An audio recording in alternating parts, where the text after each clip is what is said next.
À la présentation de cette édition, Fatou Abdoundiaye, la technique est assurée par Mohamed Touré et Baba Aïdara.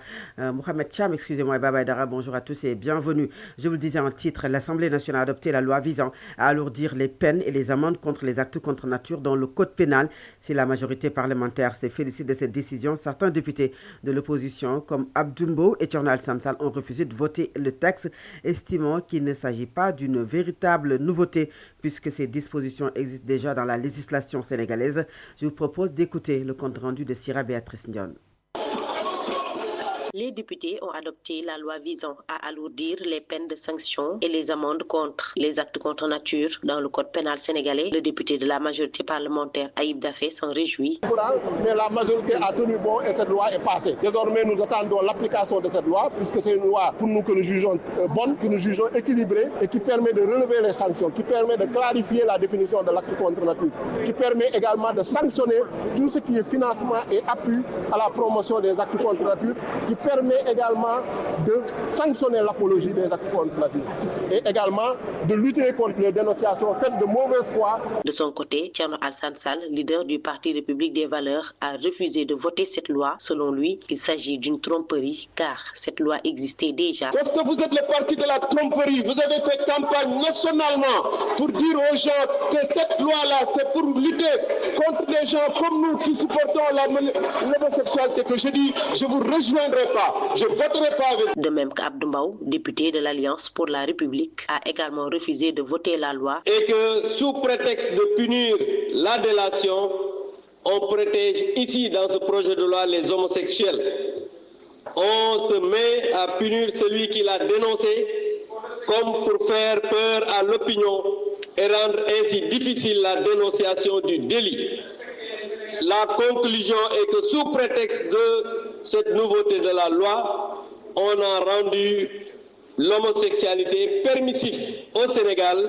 C'est exactement ça l'agenda LGBT. S'il y a un gouvernement, monsieur le ministre, qui a aujourd'hui l'agenda LGBT en poche, c'est votre gouvernement. Le texte prévoit aussi des sanctions pénales contre la promotion et le financement de l'homosexualité au Sénégal. Il doit désormais être promulgué par le président Bassirou Diomaye Diakhar Faye pour entrer en vigueur. And Sam Djiko a exprimé sa satisfaction après l'adoption par l'Assemblée nationale du projet de loi numéro 5-2026 modifiant l'article 319 du Code pénal. Il s'est dit fier des députés au nom de nombreux Sénégalais. Son coordonnateur a salué également et remercié même le Premier ministre Ousmane Sonko pour avoir tenu sa promesse en portant ce projet de loi tout en disant attendre avec impatience sa promulgation par le président de la République afin qu'il entre en vigueur. Il s'agit de Imam Ababakar Silla. Je vous propose de l'écouter. Il est au micro de Baynongo Fall. Le sentiment que nous avons après l'adoption de cette loi est un sentiment de joie et de fierté envers notre pays, envers nos élus et nos autorités. En effet, And Sam Djiko est resté aux côtés des députés pendant des années pour l'approbation de cette loi. De 2021 à 2026, il aura fallu 5 années pour arriver à sa validation. Durant le régime précédent, nous avions introduit cette proposition à 2 reprises à l'Assemblée nationale, mais elle avait été rejetée. Avec ce nouveau régime, sous la direction du Premier ministre Ousmane Sonko, qui avait d'ailleurs fait cette promesse depuis l'opposition, la situation a pu être réglée. Après son arrivée au pouvoir, nous lui avons rappelé cette revendication nationale en plus de sa promesse. Il l'a acceptée en transformant la proposition de loi en projet de loi qu'il a lui-même porté. D'ailleurs, le délai entre le moment où il s'est prononcé sur la question et la validation de la loi n'a pas duré 10 jours. Cela montre que le projet de loi est souvent plus efficace que la proposition de loi. Nous lui exprimons toute notre satisfaction et nous réitérons nos prières à son endroit ainsi qu'à son gouvernement car ils ont accompli une mission noble pour les Sénégalais qui attendaient cette loi depuis longtemps. Nous remercions également le président de la République car nous savons que le Premier ministre ne fait rien sans sa collaboration. Nous saluons aussi les députés qui se sont mobilisés pour cette loi. Ils l'ont votée presque à l'unanimité. 136 députés ont voté pour avec seulement 3 abstentions. Maintenant, nous attendons la promulgation de la loi par le président de la République afin qu'elle entre en vigueur. Les propos de Imam Ababakar Silla traduits par Bainongo Fall. Merci à vous. Et puis la réforme de l'article 319 du Code pénal franchit une étape décisive, longtemps restée inchangée malgré les débats et les pressions sociales. Cette disposition juridique fait aujourd'hui l'objet d'une modification portée par le gouvernement. Le projet de loi défendu par le Premier ministre Ousmane Sonko, adopté en commission technique, examiné aussi à l'Assemblée nationale en plénière, une réforme très attendue par une partie de la société dans un contexte marqué ces dernières années par de vives discussions autour des valeurs sociales, culturelles et religieuses. Le texte prévoit notamment un durcissement des peines ainsi que la sanction de l'apologie de l'homosexualité, relançant un débat sensible entre exigences juridiques, attentes sociales et responsabilités politiques. C'est une réflexion de Djibril Niane. Il y a des débats qui dépassent le simple cadre juridique pour toucher au cœur même d'une société. Au Sénégal, la réforme de l'article 319 du Code pénal ravive une question sensible, profonde, presque existentielle, celle des valeurs, de l'éducation et du socle moral sur lequel repose notre vivre ensemble. Depuis plusieurs années, la société sénégalaise s'agite, s'interroge, s'inquiète. Associations religieuses, mouvements citoyens et structures sociales multiplient les appels, estimant assister à une lente dégradation des repères culturels et sociaux. Pour beaucoup, il ne s'agit pas d'une loi, mais d'un combat pour préserver une identité collective qu'ils jugent menacée. Car au-delà des textes, une question demeure. Où sont passés les remparts sociaux? Où sont les parents, premiers éducateurs? Où est cette vigilance collective qui faisait de la famille sénégalaise un espace de transmission des valeurs, du respect et des limites? Une société ne se protège pas uniquement par des sanctions pénales, elle se construit d'abord par l'éducation, la responsabilité et l'exemple. Et aujourd'hui, la politique s'invite pleinement dans ce débat. Cette loi existait depuis longtemps, inscrite dans le code pénal sénégalais, mais beaucoup estimaient qu'elle était devenue intouchable. Enfermée par une forme de prudence politique, pendant des années, personne n'osait réellement y apporter des modifications. Sa réforme aujourd'hui, portée par le Premier ministre Ousmane Sonko, marque ainsi un tournant politique majeur et répond à une attente exprimée depuis longtemps par une large frange de la société sénégalaise. Le projet de réforme prévoit un durcissement des peines, allant jusqu'à sanctionner l'apologie de l'homosexualité, signe d'une volonté politique assumée de répondre à ces revendications sociales. Mais attention, durcir les peines ne suffira pas à lui seul à régler une crise de valeurs. La loi peut punir, elle ne peut pas remplacer l'éducation, elle peut encadrer, mais elle ne peut pas construire une conscience collective. Aujourd'hui, plus que jamais, le véritable défi n'est pas seulement judiciaire, elle est sociale, familiale et morale. Car une nation forte ne se mesure pas uniquement à la rigueur de ses lois, mais à la solidité des valeurs qu'elle transmet à ses générations futures. Merci beaucoup, Djibril Niane. 23 députés dirigés par Aïssata Tall Sall ont déposé un recours en inconstitutionnalité contre la loi numéro 7/2026 portant création et organisation du Conseil national de régulation des médias, CNRM. Cette démarche intervient après l'adoption de la loi par l'Assemblée nationale le 3 mars 2026. Khalifa Fall nous en dit un peu plus.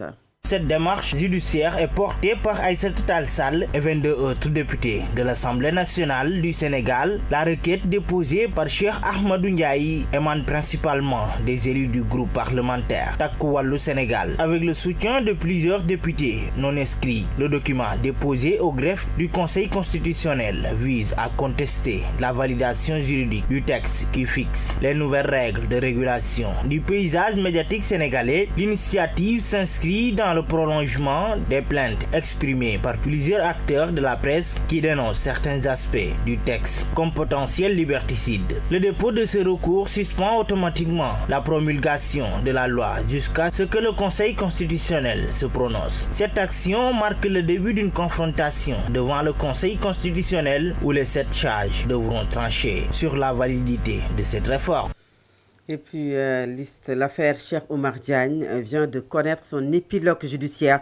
Le leader du Rassemblement pour la vérité a été reconnu coupable de diffusion de fausses nouvelles par le tribunal des flagrants délits de Dakar après des propos tenus sur un plateau de télévision concernant la mort de l'étudiant Abdoulaye Ba lors des manifestations à l'université Cheikh Anta Diop de Dakar. Une décision qui relance le débat sur la responsabilité de la parole publique dans un contexte politique et social particulièrement sensible. Un récit de Mame Sokhna Dramé. Le tribunal des flagrants délits de Dakar a rendu son verdict ce mercredi 11 mars 2026 dans l'affaire Cheikh Oumar Diagne. le leader du Rassemblement pour la vérité a été reconnu coupable de diffusion de fausses nouvelles et condamné à une amende ferme de 500 000 francs CFA, assortie d'une contrainte par corps. L'affaire trouve son origine dans une émission télévisée au cours de laquelle l'enseignant-chercheur avait affirmé que le Premier ministre Ousmane Sonko avait donné l'ordre de tuer l'étudiant Abdoulaye Ba, décédé lors de manifestations à l'université Cheikh Anta Diop de Dakar. À la barre, Cheikh Oumar Diagne a contesté les faits. Il a expliqué que ses propos relevaient d'une analyse politique de l'actualité. Selon lui, il faisait référence à une déclaration du Premier ministre à l'Assemblée nationale, dans laquelle celui-ci avait reconnu avoir ordonné aux forces de défense et de sécurité d'entrer dans l'enceinte de l'université. Pour le prévenu, il s'agissait d'évoquer une responsabilité politique et morale, et non d'accuser directement l'autorité de donner un ordre de tuer. Malgré ces explications, le parquet a estimé que les propos constituaient bel et bien une diffusion de fausses nouvelles et a requis 6 mois de prison avec sursis, ainsi qu'une amende de 500 000 francs CFA. La défense, assurée par les avocats Saïba Damfara et Osni Mati, a plaidé la relaxe, estimant que les propos de leur client relevaient d'une opinion politique et que le caractère de fausses nouvelles n'avait pas été juridiquement démontré. Après délibération, le tribunal a finalement condamné Cheikh Oumar Diagne à une amende ferme de 500 000 francs CFA, une somme qu'il devra impérativement payer sous peine d'incarcération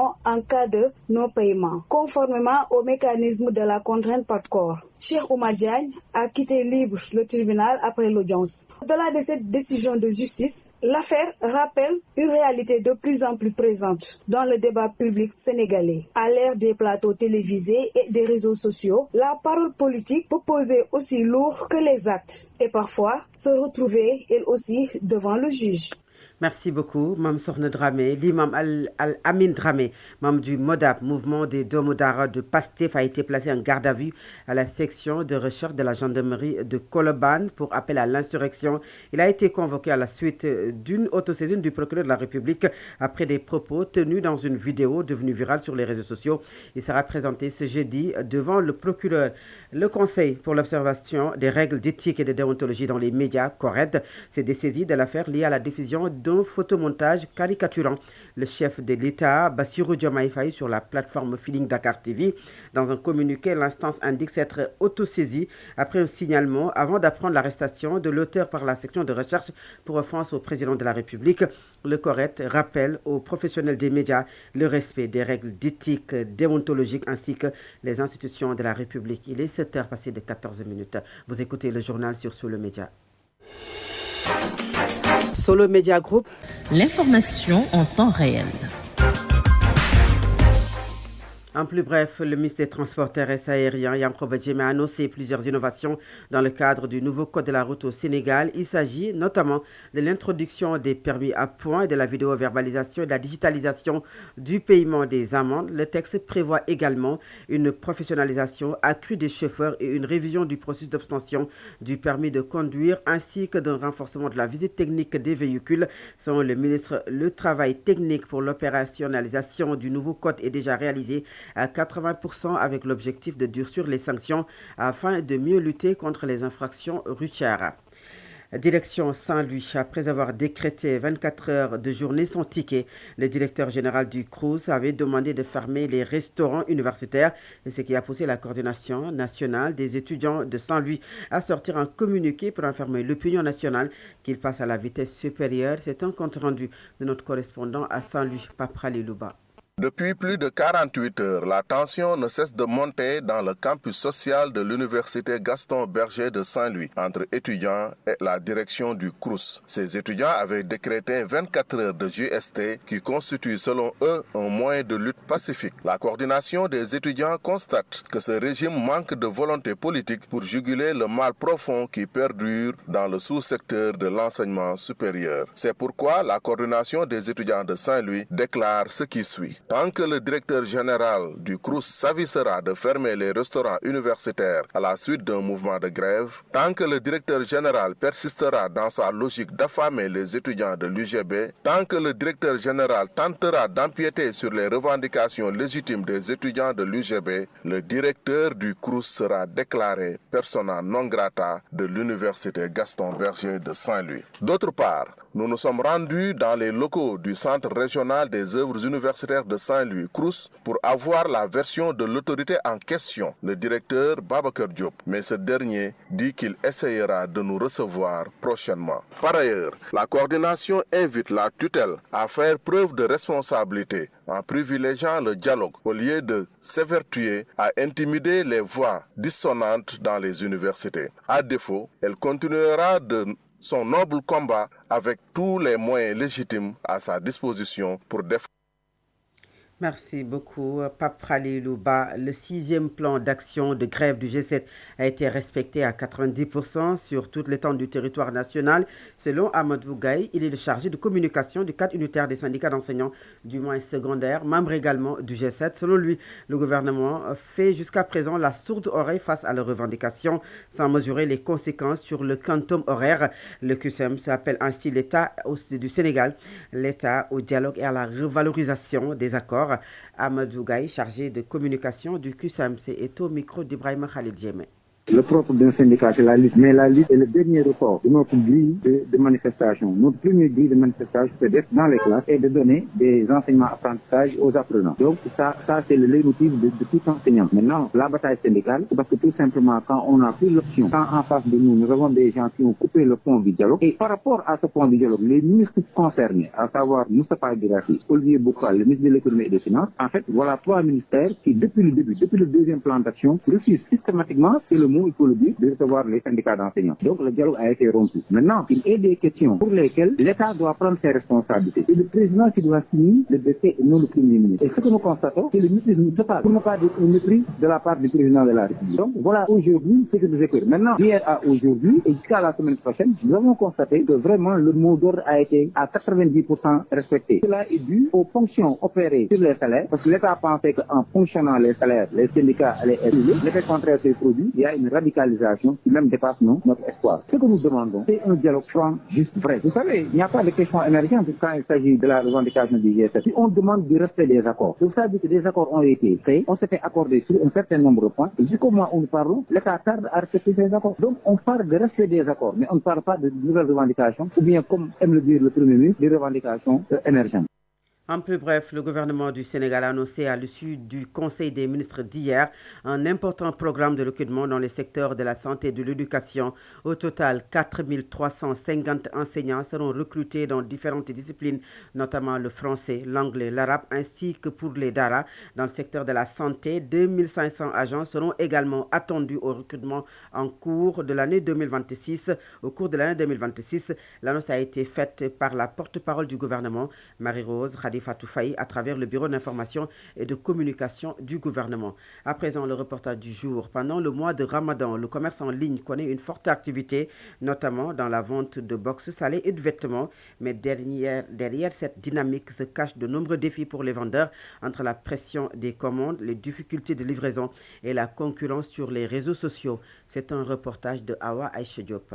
Robo xale bi ma yor c'est à 18 000 francs seulement. On est en promotion. Tapoter, partager, live billet. Commandes qui se multiplient, concurrence accrue sur les réseaux sociaux et livraisons compliquées en fin d'après-midi. Pendant le Ramadan, le business en ligne devient une véritable course contre la montre pour les vendeurs de box salées et de vêtements. La vente en ligne est très saturée, surtout dans les derniers jours du Ramadan. Mais moi, j'ai mes clients fidèles.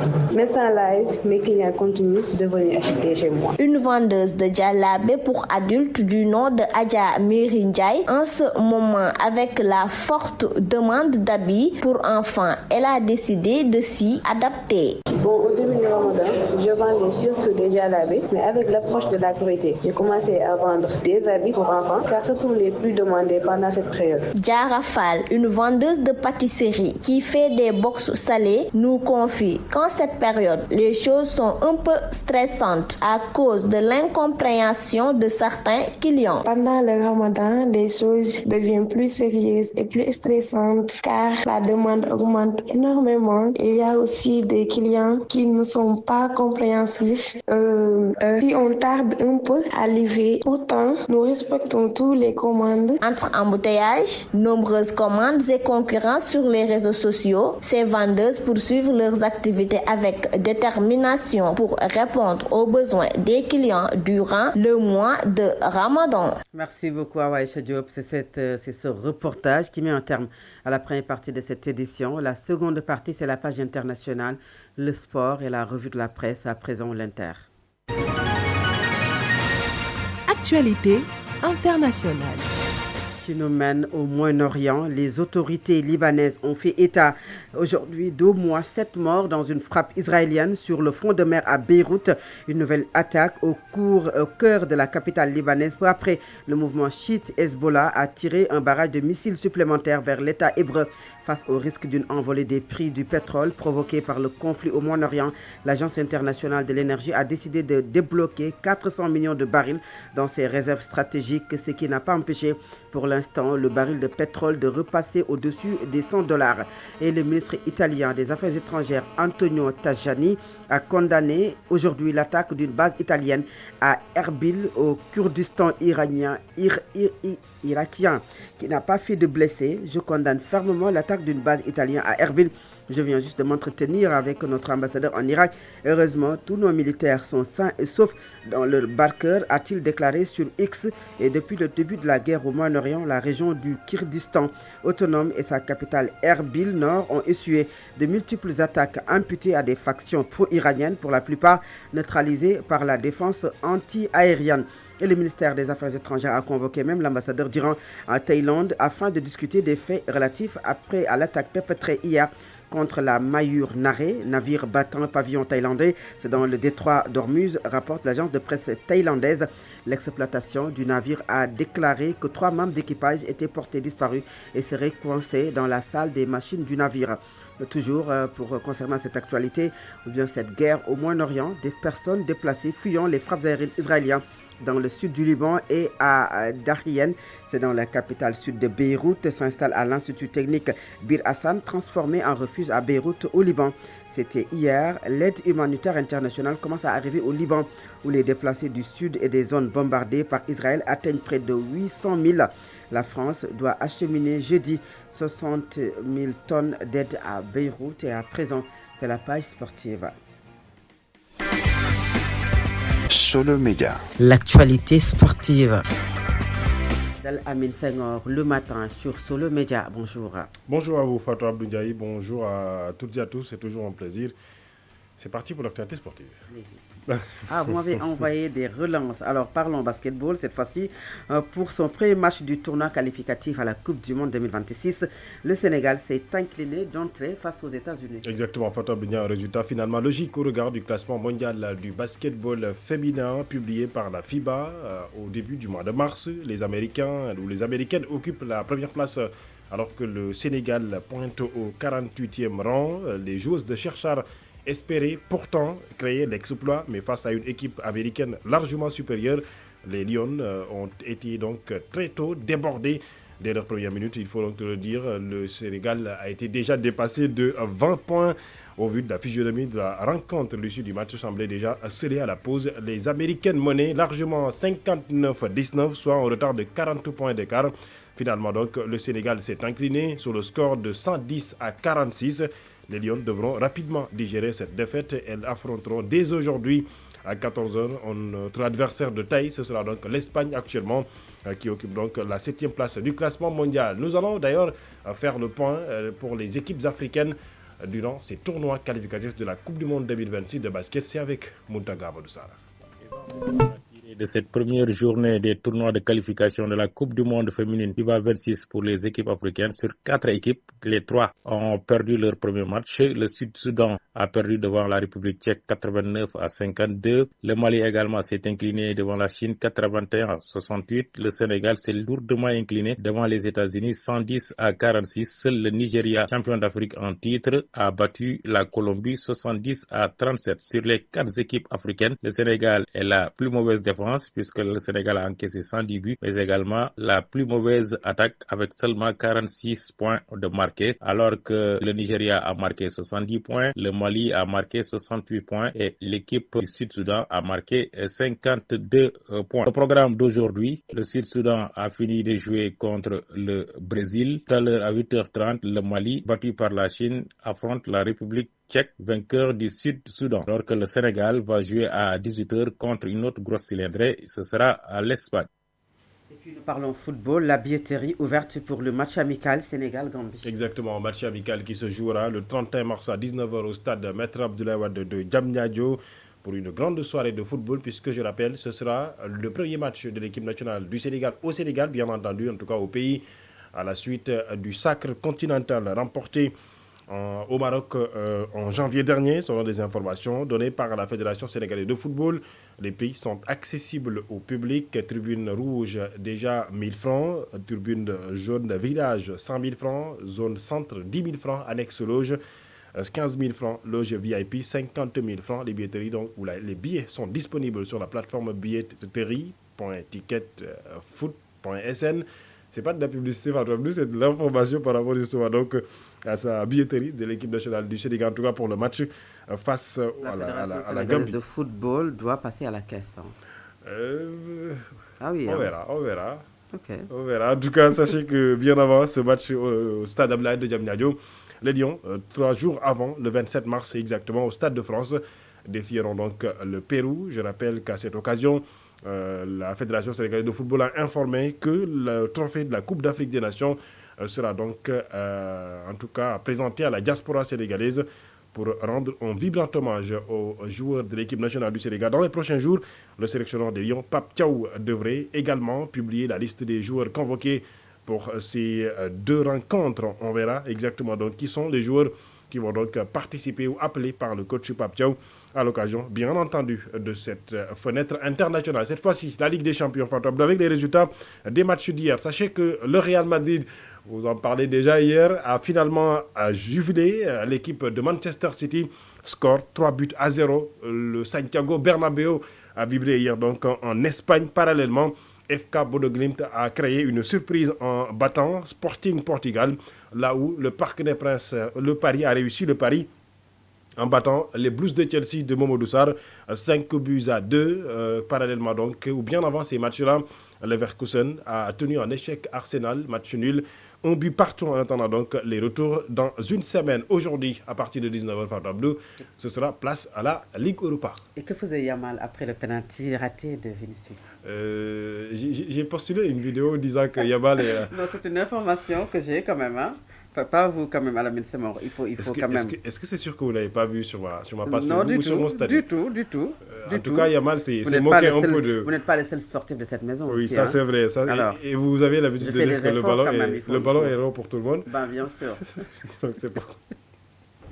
Alors merci beaucoup Alamine Senghor. C'est la fin. C'est le dernier point de cette édition. C'est la revue de la presse et nous restons bien sûr avec vous. Solo Media Group. La revue de presse.